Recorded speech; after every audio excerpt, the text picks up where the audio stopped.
Jeffrey Clarke, you remember him, he submitted a brief that is obliterating Fani Willis and her last-minute, last-ditch attempt to get Judge McAfee to rule in her favor, and this one is filled with some counterexamples to her brief. She says that the standard in the disqualification should be very high, much more than clear and convincing evidence, maybe even beyond a reasonable doubt. She didn't say that, but we know that's what she would ultimately want. And she also says it requires an actual conflict of interest. Says not the appearance of impropriety. That's not appropriate for disqualification, but we want much more. And Jeffrey Clarke comes back out and says, oh, you want to know what your conflicts are? How about I tell you them? Here is what he submitted. Jeffrey Clarke in the Fulton County courtroom, state of Georgia, he is submitting this in response to Fani Willis's post-hearing brief. He tells us, all right, guess what, Judge McAfee? I'm here. I'm submitting this reply to Big Fani's arguments. She says that the standard of proof should be higher than preponderance of the evidence, not the low standard, 1 or 2 up, and that an actual conflict must be shown. And she says that there must be a personal money interest, a pecuniary interest in the conviction, which was like, well, that's crazy. Like, that's obviously not going to happen here, as distinguished from other stages of the proceedings, or a personal pecuniary interest in the prosecution as a general matter, which I think is the right box, and that the defense evidence is insufficient to meet these standards, right? He's going to say, this is why you are wrong. Now, before turning to the merits of Fani's brief, it is necessary to observe, just to mark this down on the record, let's not forget this, that Fani Willis has ratified the perjury of Nathan Wade. Nathan lied to the court in his affidavit. She signed the document, sent it in. It's her office. Very clear. They say, Your Honor, this is not even complicated, okay? Nathan Wade obviously lied under oath in his testimony on February 15th, obviously, when he was attempting to explain his obviously false interrogatory responses in his divorce case. He lied in the divorce proceedings. He said that his marriage had ended because he was not happily married. He's a lawyer. He knows better than this. That is an out-and-out lie. And everybody watching this knows that, right? Even the lefties, like, dude, come on. Like, you don't know that you're, like, the form is asking about affairs. Like, did you sleep with anyone else? No, I didn't. Why? I wasn't married. You're literally in the divorce, getting divorced. Your status is married. You are seeking an unmarried status. You're a lawyer. You're so smart that multiple people have hired you. And now Fani says you're so qualified that you can handle a RICO case, but you can't be honest on your interrogatory forms. And he lied about it, right? That's it. Now, we are now 20 days past that testimony. Now, in that intervening period, the DA has said and done nothing whatsoever to either disavow Mr. Wade's perjured testimony and done nothing to require him to correct it. This is a spectacular breach before all of the world to see of her duty as the DA. She's got an obligation under the law to faithfully and impartially and without fear or favor or affection to discharge her duties as the DA. And she also has duties of candor to the tribunal under the rules of professional conduct, saying the reason for this state of affairs is obvious, Judge. It is in Fani's personal and her individual interests that Mr. Wade's perjury go uncorrected. Ms. Willis has ratified Mr. Wade's perjury by not repudiating it as her duty requires. Fani's professional judgment has not merely been impaired by her conflicts, it has been corrupted beyond redemption. Saying, the state here argues, in the filing we just read, that a preponderance of the evidence standard is too low for disqualification of DA Fani. At the hearing, Mr. Clarke identified, via his lawyer, 6 separate categories of disqualifying conflicts of interest, only one of which is subject to any conflict in the evidence. So we're only debating one of these. The other 5 are clear and dry. It says the one category subject to a conflict in the evidence is the extent of the financial benefits that Fani got from Wade. The evidence that Mr. Wade furnished Fani with expensive travel and entertainment, they're there. They're in evidence. They're credit cards and their statements, and they're undisputed in their authenticity. They're real. Now, the contrary evidence that they proffer, Fani and Wade, it relies entirely on a story about totally undocumented cash reimbursements that magically netted to zero. So on the one hand, we got credit card statements. On the other hand, we got these fake story from liars about cash. Weird. It all ended up going to zero. All balanced out, even Stevens. It relies entirely on the testimony of Mr. Wade, an obvious perjurer, lied, and Miss Willis, a witness with a motive to lie, whose testimony on the topic strange credulity, and whose credibility on other material issues has already been impeached. So considering the issues of credibility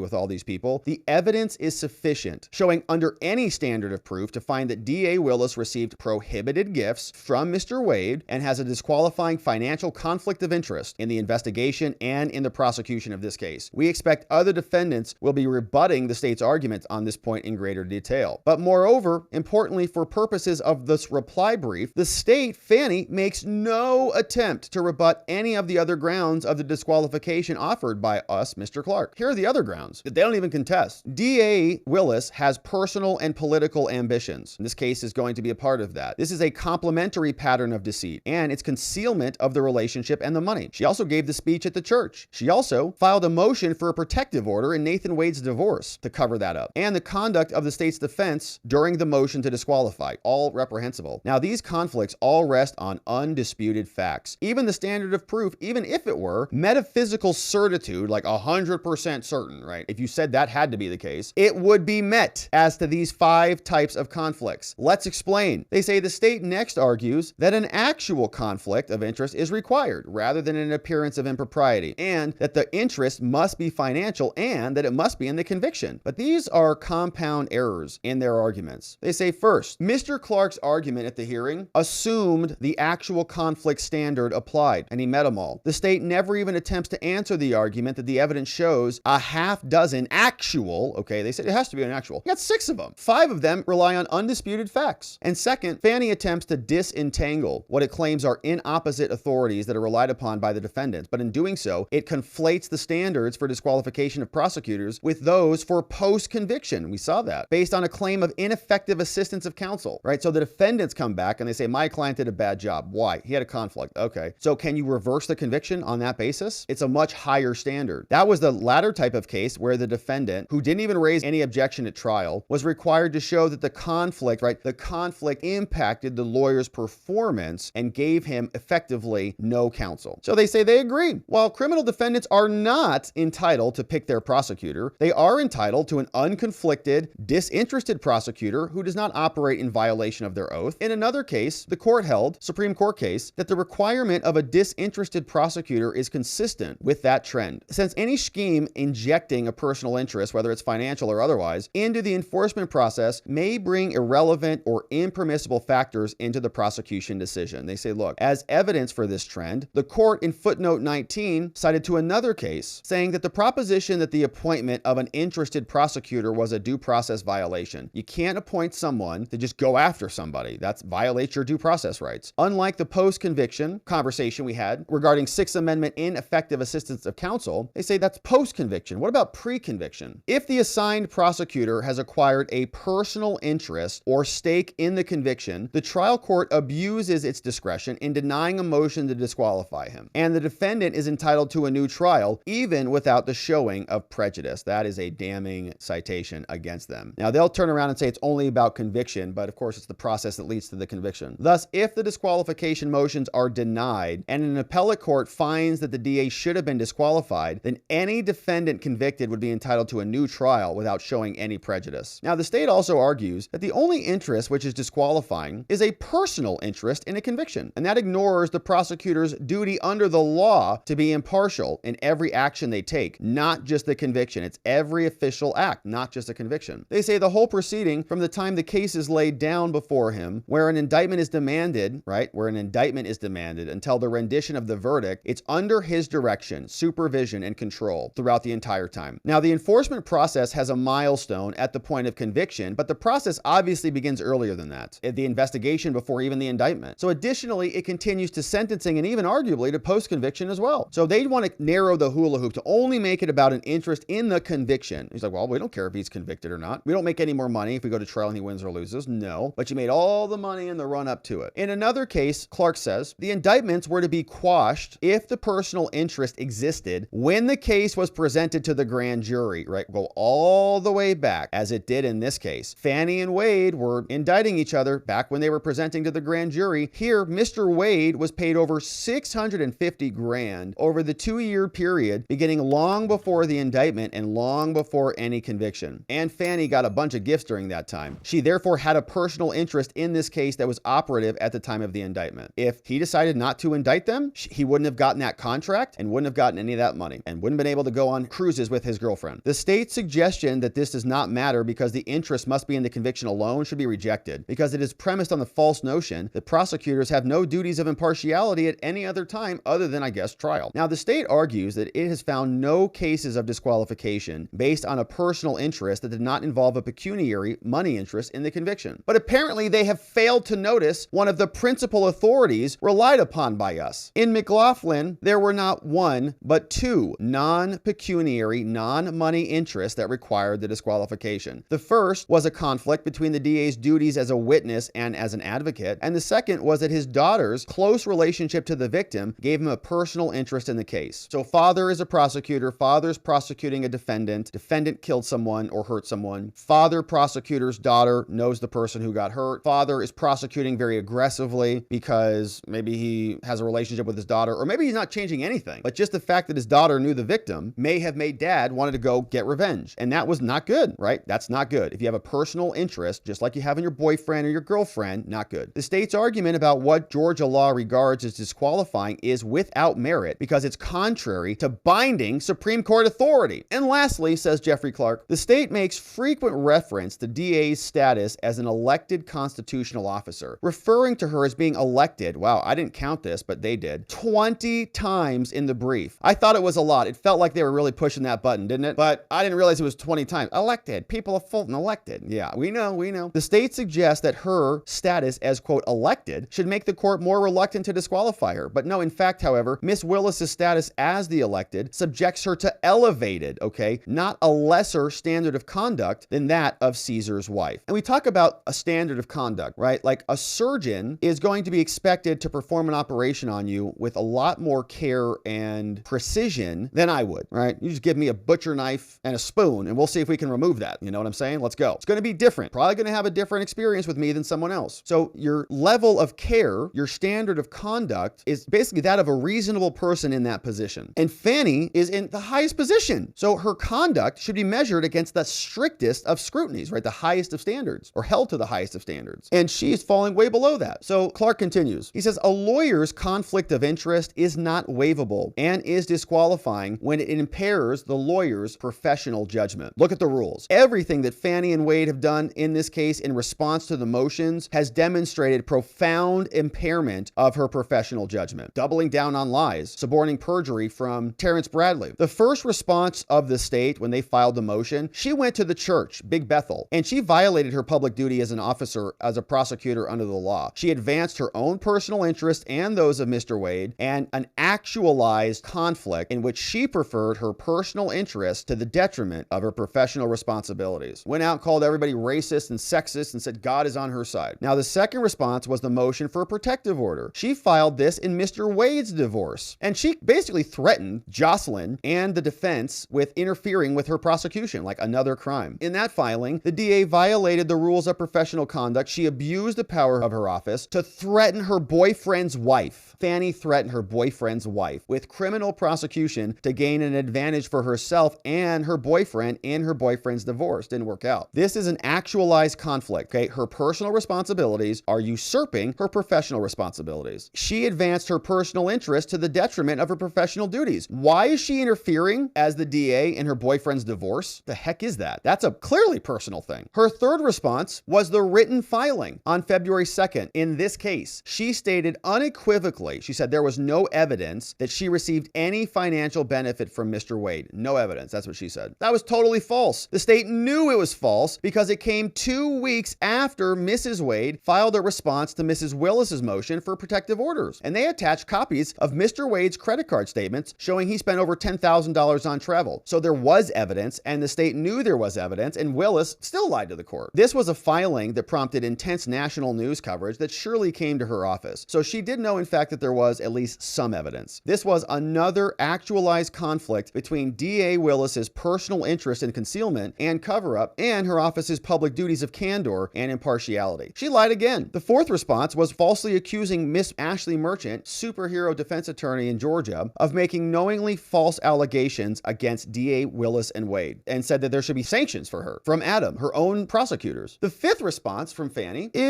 was to allow Mr. Wade to tell ridiculous lies on the stand about his false interrogatory responses and then fail to correct his own perjured testimony. The DA's office, they say this was a flagrant violation of her office and her entire team duties of candor. They should have told the court that this dude was lying. You can't cover up for a liar. They breached their public duties to serve the private interest of Wade and Willis. They say, we note here that the lead counsel for the state in defending the motions to dismiss and disqualify disqualify. Anna Cross, wow, they noticed what we've noticed. Anna Cross has disappeared from the case. Where'd she go? She did not attend the last 2 days of the hearing and is not even CC'd on the state's courtesy copy emails to the court and to counsel. So Anna Cross got the boot or left. Don't know where she went, but she's gone. And they're not even carbon copying her on the emails now, all right? Gone with the wind. How come? Weird. Is it because maybe she blasted Terrence Bradley and Fani didn't want that to happen because Bradley was on their side? Maybe. Maybe Fani told her a bunch of other things. Maybe Anna thought that she was doing the right thing and Fani lied through her teeth to her, and Anna went out there and was defending a liar and said, I'm done with you. I'm not touching your case again ever. Get away from me. Who knows? Many different possibilities. Who knows? Now, 6, Mr. Wade's obvious perjury remains uncorrected to this day and therefore stands as ratified by Fani. Mr. Wade, the perjurer, remains lead counsel for the state in one of the most prominent and closely watched cases in the entire country, if not the world. And each of these responses from Fani shows profoundly impaired, if not utterly destroyed, professional judgment and the sacrifice of public duty to personal interest. The DA Fani and her office should be disqualified and this entire case should be dismissed. Respectfully submitted by Harry McDougald, Catherine Bernard, on behalf of Jeffrey Clarke, and sent into the court. And absolutely right. It's like finally we're seeing some pretty aggressive language here. Nathan Wade clearly lied. Fani Willis clearly lied. They both filled out forms and were dishonest on the forms. And when they asked about it, they came up with,